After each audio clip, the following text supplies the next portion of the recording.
को आपको अपडेट रखना है, ठीक है।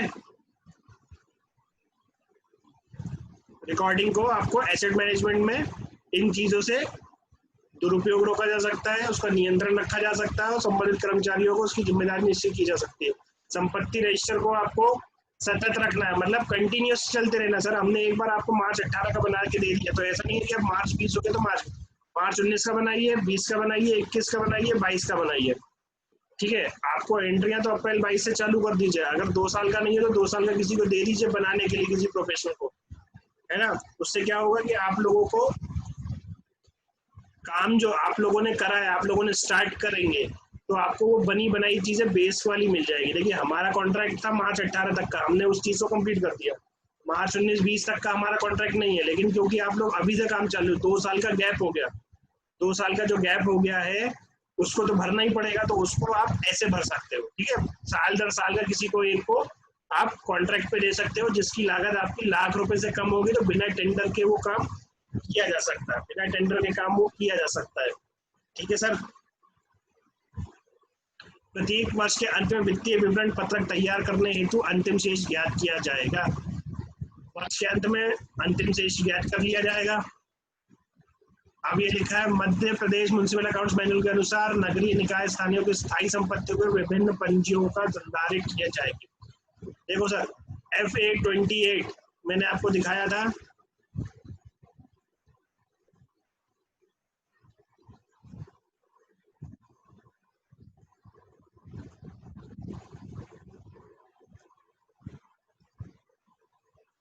देखिए ये फॉर्म सॉफ्ट कॉपी में है, ये फॉर्म हमारे पास, ठीक है। लैंड की क्या थी 28, ये देखिए भूमि पंजी कितनी है 28, ये 28 है ना। ये फॉर्मेट कहाँ पे दिए हैं आपके MPMM में दिए हुए, Madhya Pradesh municipal accounting manual, भवन पंजी 29, भवन पंजी 29, ये रही 29 नंबर की पंजी, ये रही, ठीक है। तो इसी प्रकार रोड की पंजी हमारी 31, रोड की पंजी हमारी मार्गो एवं सड़कों की पंजी 31, क्लियर सर। इसके हिसाब से हम फॉर्मेट को बनाते हैं। अब इसमें आप देखिएगा एक समस्या, मैंने आपको एक समस्या बताई थी, वाटर वर्क्स जल मार्ग की पंजी नहीं दी गई है, ठीक है, जल मार्ग की पंजी नहीं दी है। अब वो क्यों छूट गई, कैसे छूट गई, ये हमको बिल्कुल नहीं पता है, ठीक है। क्यों छूटी, कैसे छूटी, इस बात की जानकारी हमको बिल्कुल नहीं है, लेकिन वो पंजी यहाँ पे नहीं है उपलब्ध, तो उसका फॉर्मेट हमारे पास नहीं है, इसलिए उसकी पंजी नहीं बनाई जाती है। एसेट रिकॉर्ड की जाती है लेकिन पंजी नहीं बनाई जाती है, ठीक है। मैं टैली का डाटा,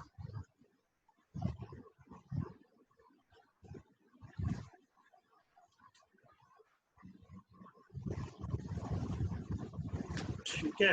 अब अपन देख लेते हैं कि अपन एसेट रजिस्टर को कैसे अपडेट करते हैं, अपन एसेट रजिस्टर को कैसे अपडेट करते हैं।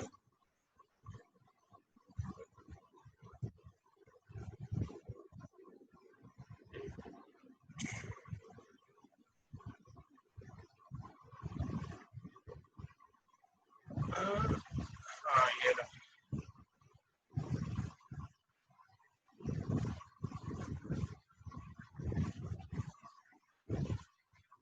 हाँ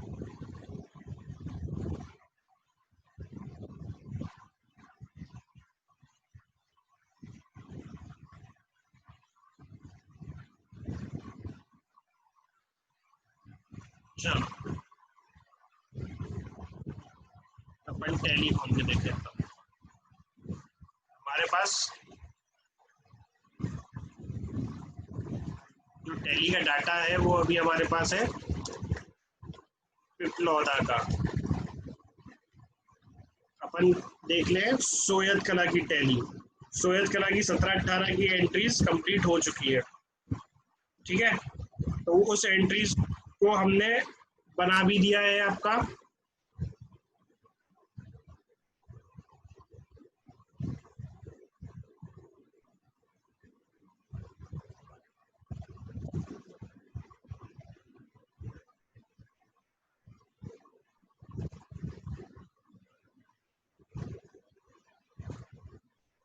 एक मिनट।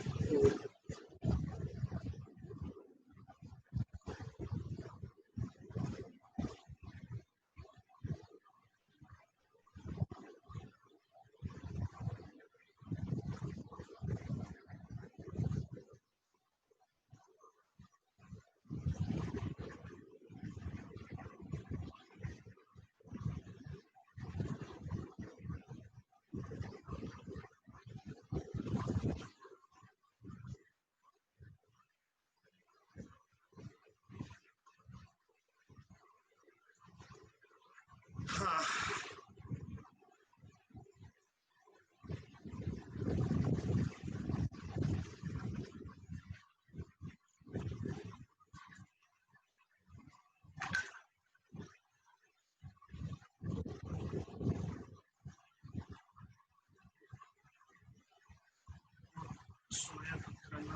दिल्ली का डाटा।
ये अपन सिर्फ और सिर्फ संपत्ति रजिस्टर से बातें करेंगे। संपत्ति रजिस्टर कैसे बनाते हैं? संपत्ति रजिस्टर बनाने के टाइम पे आपको 3 GL केवल यहाँ कहाँ पे आना है, बैलेंस शीट के फिक्स एसेट वाले में आना है। बाकी चीजों से आपको कोई मतलब नहीं है, बाकी लोन उसमें आपको कोई मतलब नहीं है। आपको आना है ये फिक्स एसेट में। फिक्स एसेट में आपको 3 GL कोड दिखेंगे, 410, 411 और 412। ठीक है, ये 3 GL कोड है। और एक प्रॉफिट एंड लॉस में एक GL कोड होता है 272, यहाँ पे डेप्रिसिएशन। ये भी आपके किससे संबंधित होता है? ये भी आपकी संपत्ति रजिस्टर से संबंधित GL कोड है। ठीक है, ये भी आपका संपत्ति रजिस्टर से संबंधित GL कोड है। चलो अब मैं आपको एक एक करके थोड़ा सा एक्सप्लेन कर दूं होता क्या क्या है, किस किस टाइप की एंट्रीज होती हैं और कब कब वो जाती हैं।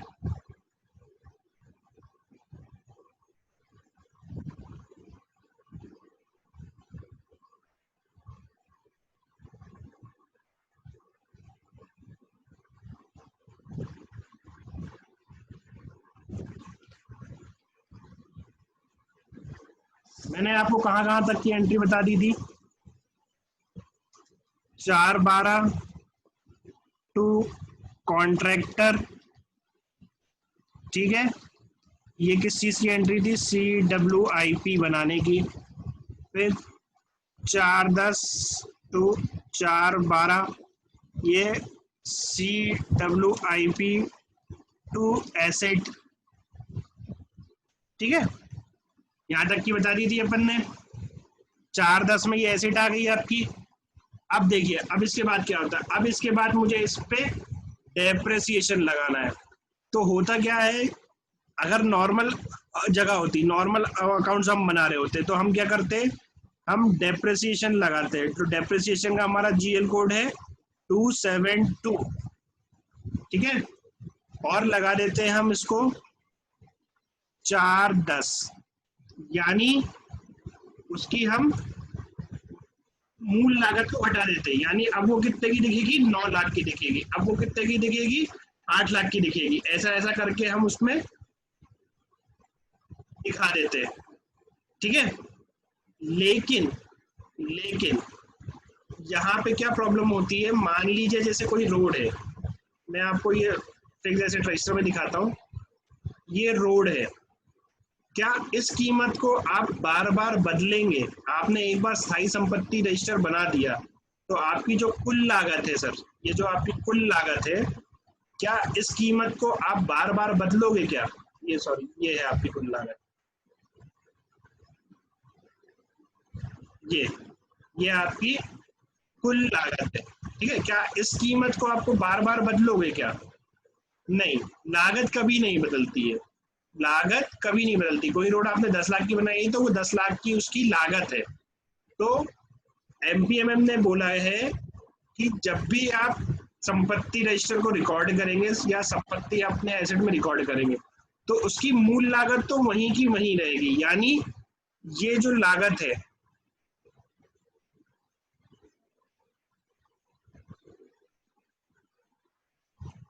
ये वाली जो लागत है सर, ये वाली जो अमाउंट की लागत है, ये आपकी किस में दिखेगी? ये वाली जो टोटल लागत है ये आपके में दिखेगी 410 में। क्लियर है?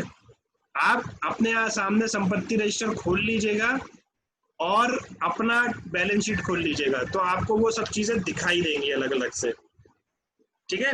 वो आपको सारी चीजें दिखाई देंगी। ये आपकी किस चीज में आती है? 410 में, ठीक।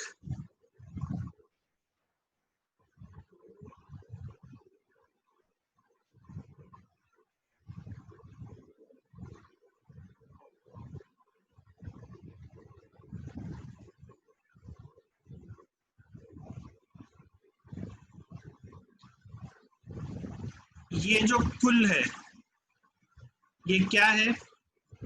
ये करंट ईयर का डेप्रिसिएशन है, करंट, इस वित्तीय वर्ष का डेप्रिसिएशन है। इस वित्तीय वर्ष, ये वित्तीय वर्ष कौन सा है? अगर ये संपत्ति रजिस्टर आपका है 16-17 का, ये आपका संपत्ति रजिस्टर कब का है? 16-17 का, तो आपका ये डेप्रिसिएशन कब का है? 16-17 का, ठीक है। ये आपका डेप्रिसिएशन कब का है? 16-17 का। तो ये किस जीएन कोड में जाएगा? ये किस जीएन कोड में जाएगा आपका सर? ये आपका जीएल कोड में जाएगा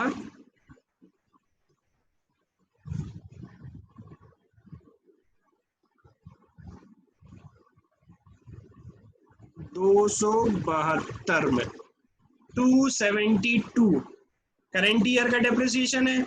ये हमारी हानि होती है, करंट वर्ष की हानि होती है, ठीक है। ये हमारी करंट ईयर की हानि होती है, ठीक है। और ये टोटल कहाँ से मैच होगा? ये जो टोटल है आपका ये वाला, ये आपका मैच होगा 411 जीएल कोड से। अब कैसे? अब आप, मैंने आपको इतना बता दिया, अब मैं आपको बताता हूँ कैसे कैसे चीजें होती हैं। हम एक छोटा सा एग्जांपल लेके पकड़ते हैं, अभी हम छोटा सा, बहुत छोटा सा एग्जांपल पकड़ लेते हैं, ठीक है। ये मेरी 100 रुपए की संपत्ति थी, ये मेरे 410 से 412 में गई, कितने की बन गई? 100 रुपए की बन गई, ठीक है। अब इस पे डेप्रिसिएशन लगना है 10 रुपए। तो जब मैंने संपत्ति बनाई थी तो 410 को मैंने क्या किया था? डेबिट किया था। 410 को मैंने क्या किया था? डेबिट किया था। अब यहाँ पे 410 को क्रेडिट कर रहा हूँ, लेकिन एमपीएमएम ये नहीं बोलता। ये मैंने आपको तरीका बताया नॉर्मल जहाँ पे बनती है। अगर ये कहीं पे आप किसी पर्सन की बैलेंस शीट बना रहे हो, किसी बिजनेसमैन की बैलेंस शीट बना रहे हो, तो वहां पे ये एंट्री होती है। यहाँ पे ये एंट्री क्या होती है? वो ये होती है 411 एक्यूमुलेटेड बैलेंस शीट डेप्रिसिएशन बोलते हैं। एक्यूमुलेटेड डेप्रिसिएशन का मतलब होता है सर संचित किया गया डेप्रिसिएशन। जी बताइए। हेलो,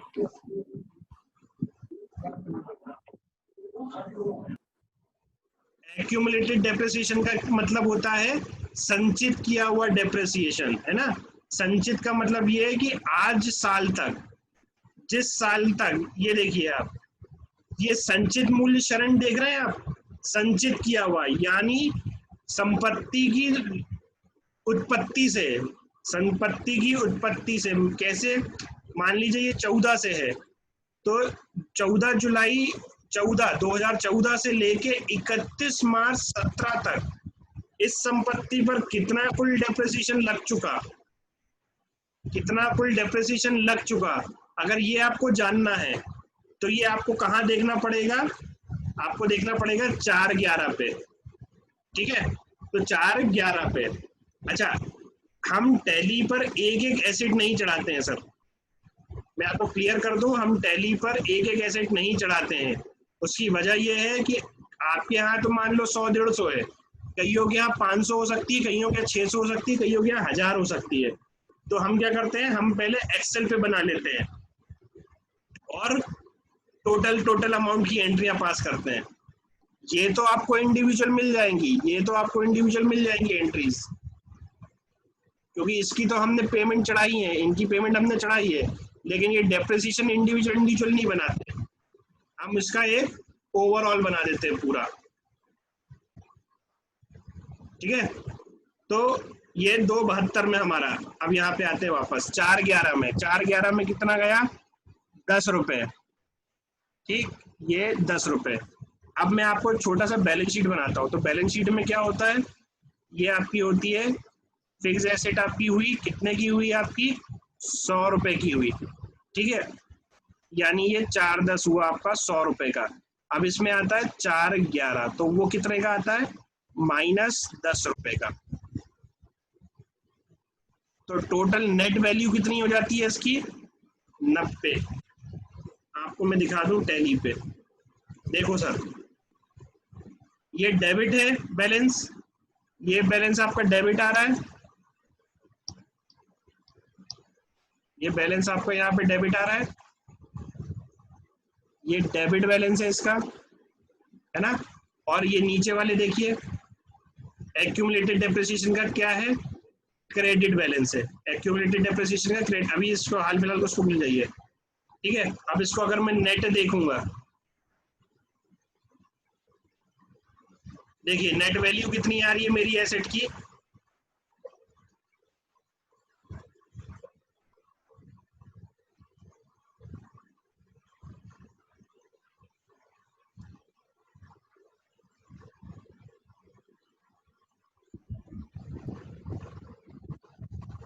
ठीक है, 6,99,00,000 की मेरी संपत्ति की लागत है टोटल। अभी आप इसको ये मान लीजिए, मैं आपको वो बता दूंगा उसको, है ना, ये 6 करोड़, ये मान लीजिए ये 6,99,00,000 है इस फिगर में, उसका टैली का डाटा नहीं हो रहा।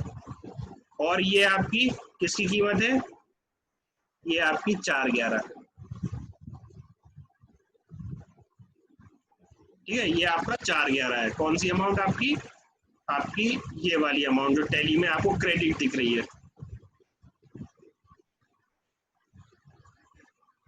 ये आपको माइनस में दिख रही है, बाहर आके आपने देखा, ये देखिए माइनस में दिख रही है आपको ये चीज, है ना।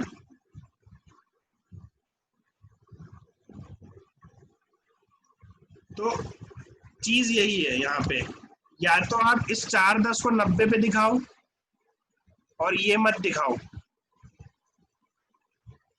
अगर आप इसको दिखाओगे तो इसको नहीं दिखाओगे आप,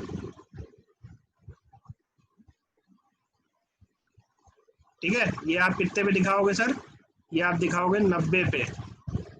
या फिर इसका जो एमपीएमएम में जो तरीका दिया है, एमपीएमएम में जो तरीका दिया है वो ये दिया कि इसको 100 में दिखाओ, और 4/11 एक लेजर और दे दिया, वो माइनस में होता है, उसको 10 रुपए में दिखाओ, तो आपकी नेट कितनी बचेगी, ये भी 90 बचेगी। केवल और केवल प्रेजेंटेशन का फॉर्मूला है। अच्छा, ये जो आइटम है ये कहाँ चला जाता है, वो आपका P&L में आ जाता है ना। P&L में 272 एक्सपेंडिचर साइड, ठीक है, एक्सपेंडिचर साइड आ जाता है आपका 10 रुपए। ठीक, कैसे मैं आपको दिखाता हूँ। अब मैं आपको ये श्वेत कला का एग्जांपल बता रहा हूँ, देखिए। हाँ,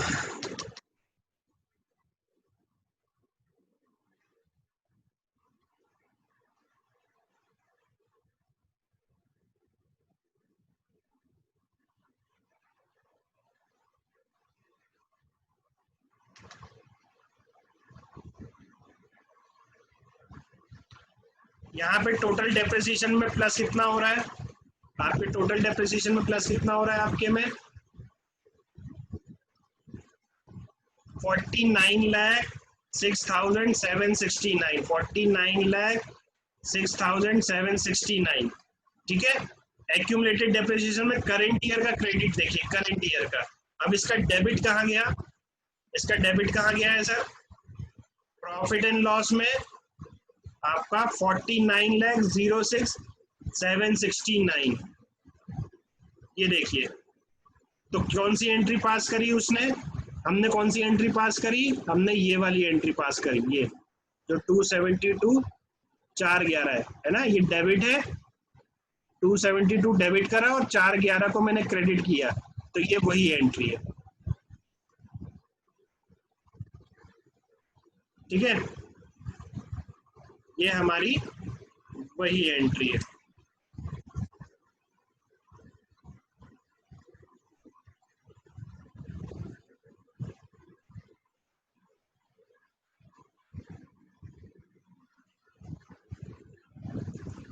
ठीक है,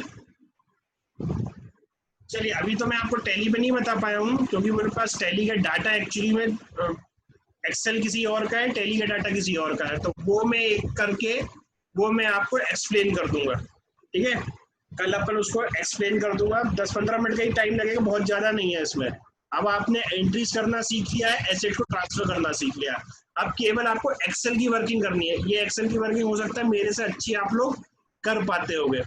ठीक है, तो वो एक्सेल की वर्किंग को कैसे करना है, बस हल्का सा वो मैं आपको हिंट दे दूंगा, उसके बाद आप उसको और अच्छे से कर पाओगे। ठीक है, तो आज का सेशन अपन एंड करते हैं। कल का सेशन क्या अपन 1 बजे से रख सकते हैं, क्योंकि कल से अपन नया टॉपिक चालू कर रहे हैं, तो अपना टाइम बच जाएगा उससे। तो कल से अपन बैंक रिकंसिलिएशन, बैंक समाधान पत्रक बनाना सीखेंगे, टैली पर नहीं, पहले पहले हम बेसिक सीख जाएंगे पूरा। ठीक है, बैंक समाधान पत्रक ऐसी चीज है कि जहाँ पे कई लोगों के कई दिन लग जाते हैं सीखने में। मैं आपको बहुत ही बेसिक से सिखाना चाहता हूँ, बहुत ही बेसिक से, बहुत ज़्यादा उसमें तिकड़म नहीं होती है, बहुत ही बेसिक से, जैसा मैंने अपने यहाँ के लोगों को सिखाया, अपने यहाँ के स्टाफ को सिखाया, मैं वैसे ही सिखाऊंगा, क्योंकि आप लोग मेरे अपने हो, तो मैं आपको उसी बेसिक से सिखाऊंगा। आप लोगों को सोचेंगे कि बैंक समाधान पत्रक तो सीए लोग बनाते हैं, ऑडिट करते हैं, वो बनाते हैं, सर बहुत ईजी होता है। केवल आपको ये देखना है कि ये यहाँ पे है कि ये यहाँ पे है। ठीक है, मेरा एक 10 मतलब 10th क्लास 13 साल का मेरा एक भतीजा है 10th क्लास का, वो मेरा बैंक समाधान पत्रक बनाता है। क्यों, क्योंकि उसको बस मैं दे देता हूँ तो टिक का मार, ये यहाँ पे, ये यहाँ पे, वो मैथ्स करता है, उसको मैथ्स में इंटरेस्ट है, तो वो उस चीज को फटाफट फटाफट करके बना देता है। उसको पता भी नहीं है कि क्या है बैंक सब क्यों बनाते क्या है, लेकिन उसको मैंने सिखा दिया टेक्निक, तो वो उसको फटाफट फटाफट अपना निपटाता जाता है, तो मेरे हाथ का काम भी वो करता जाता है। तो इसी प्रकार अगर आप लोग भी बैंक समाधान पत्रक सीख गए, तो वो बहुत आपको इजी पड़ेगा, और आपकी, मैंने आपको वही बोला कि नॉलेज आपकी बहुत बड़ी प्रॉपर्टी है। जैसे ये यहाँ की संपत्ति है, नॉलेज आपकी संपत्ति है, अगर आप लोग सीख गए तो वो आपकी संपत्ति हमेशा बनी रहेगी, और उस संपत्ति को सर बांटिएगा, नॉलेज को बांटिएगा, है ना, नॉलेज को बांटना चाहिए हमेशा। चलिए आज का सेशन अपन एंड करते हैं, किसी को कोई सवाल हो तो वो पूछ लीजिए प्लीज। कल से अपन फिक्स अपन बीआरएस करेंगे, और कल से 1 बजे का सेशन रहेगा। सर जी बताइए सर। सर ये जैसे अपन ने पहले साल के लिए अपन ने 10 रुपए माइनस किए, अगले साल के लिए 10 ही माइनस करेंगे, 20 करेंगे सर?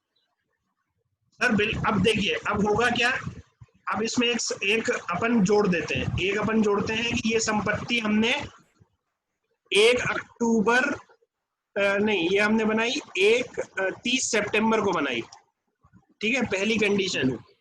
है ना। तो 30 सितंबर यानी 1 अक्टूबर वाली कंडीशन फुलफिल, तब तक ये 10 साल 10 रुपए लगेगा, अगले साल भी 10 लगेगा, तीसरे साल भी जी 10 लगेगा, चौथे साल भी 10 लगेगा और 10वें साल भी 10 लगेगा। क्लियर है? ठीक है। हाँ। अब नहीं सर, मेरा सवाल ये था कि जैसे संचित मूल्य क्षरण लगा रहे हैं या केवल मूल्य क्षरण लगा रहे हैं, इन दोनों में क्या फर्क रहेगा? सर नहीं, देखो आपका सवाल है किस चीज को लेके लेके SLM और एक WTV मैंने आपको शुरू में बताया था सर। ठीक है, जी SLM में क्या होता है, हर साल इक्वल डेप्रिसिएशन होता है, हर साल ठीक आपका है। इक्वल डेप्रिसिएशन होता है। तो आपके MPMM में क्या लिखा है, SLM। तो आपकी SLM। जो डेप्रिसिएशन की अपन ने देखा था, कुल लागत डिवाइडेड बाय उसकी आयु, अनुमानित आयु, आयु। तो हर साल का इक्वल आ गया आपका। WTV ठीक में है क्या सर। होता है, डेप्रिसिएशन की अमाउंट हर साल घटती जाती है। जैसे इस साल 10 है, अगले साल 9 हो जाएगी, उसके अगले साल 8 हो जाएगी, लेकिन ये आपको लागू नहीं होता। ठीक है, इसका एक फॉर्मूला, एक परसेंटेज होता है कि बची जी हुई कीमत का इतना परसेंट, तो ये आपको में लागू नहीं होता, इसलिए मैंने आपको WTV बताया ही नहीं। तो हर साल एक जी। रहेगी सर, हर साल आपका डेप्रिसिएशन। हाँ, ठीक। ये एक चीज हो सकती ठीक। है ना, कि आपने ये संपत्ति 1 अक्टूबर को खरीदी, तब ये पहले साल में 10 नहीं लगेगी, पहले साल में ये 5 लगेगी, 5 फिर लगेगी। अगले साल में ये 10 लगेगी और 11वें साल में जाके ये 5 5 लगेगी। लगेगी। ठीक है सर, ये ठीक। है ना सर। Okay sir. मैं आपको टैली वाला भी बता दूंगा, अभी मेरे को टैली और एक्सेल वाला मिल नहीं रहा, तो वो मैं आपको बिल्कुल क्लियर कर दूंगा। तो आप लोग अपने पास जो टैली है, अपने पास जो टैली आपको हमने 17-18 का दिया और हमने आपको संपत्ति रजिस्टर भी देंगे, तो उन दोनों में ये देखिएगा 4-10 आपके टोटल से मैच करेगा, रोड वाला रोड से मैच करेगा, बिल्डिंग वाला बिल्डिंग से मैच करेगा टोटल में। ठीक है, एक एक एसेट का नहीं लेते। और डेप्रिसिएशन भी 4-11 आपका इससे मैच करेगा, इस वाले फिगर से। ये जो संचित वाला है 4-11 का टोटल, अगर इससे नहीं मैच हो रहा है तो गलत है, अगर इससे मैच नहीं हो रहा है टोटल अमाउंट से, ग्रैंड टोटल से, तो गलत है। तो आप एक बार इसको देखिएगा तो आपको ये चीज समझ में आएगी। ठीक ठीक है। सर। तो कल अपन 1 बजे करेंगे, मैं आपको मीटिंग का वो सारी चीजें भेज दूंगा। अपन उसमें बैंक समाधान पत्रक बनाना पहले सीखेंगे। ठीक है, टैली पे नहीं सीखेंगे अभी, पहले अपन बेसिक बहुत क्लियर कर लेंगे, उसके बाद अपन टैली पे उतरेंगे। ठीक, तो अपन सेशन एंड करें आज का। ठीक है सर।